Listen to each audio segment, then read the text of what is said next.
Paalam, Timothy.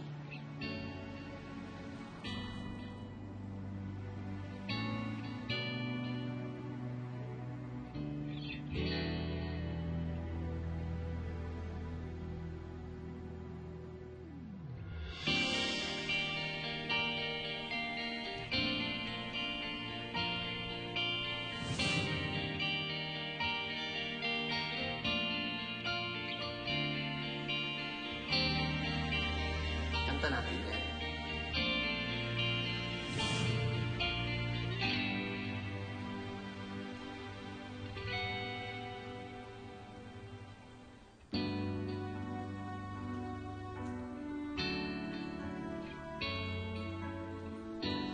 See you sa next life, JR.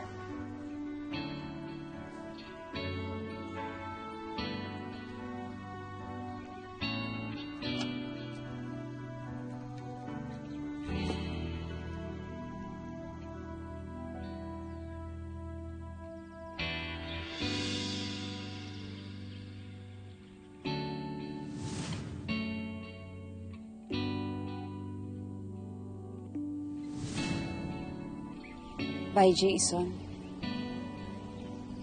I guess this is it. Handa na akong magmahal ulit.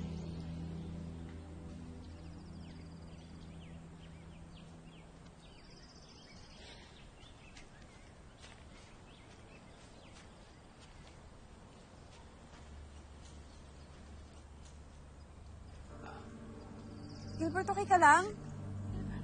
Gilbert! I can't feel my heart. Bakit? Kasi nasa yun eh. Naman eh. Tinakot mo naman ako eh.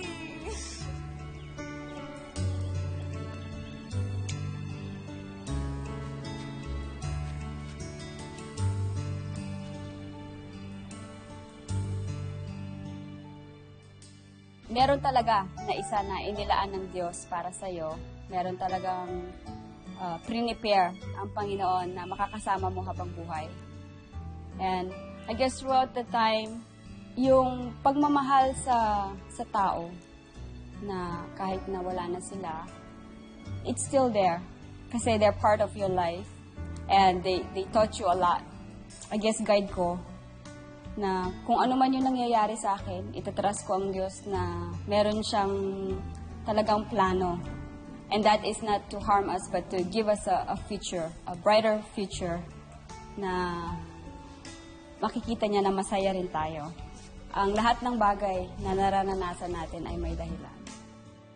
I like that about my wife is that we can love together, love each other, not being afraid because we have God, you know.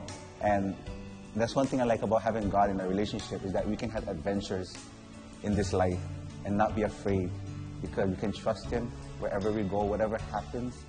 You know, even death cannot separate the love for us. Ang wagas na pag-ibig para sa akin ay magmahal kahit na alam mo na masasaktan ka. I'm Gilbert. At ako si Tess. Ito ang kwento ng aming wagas na pag-ibig.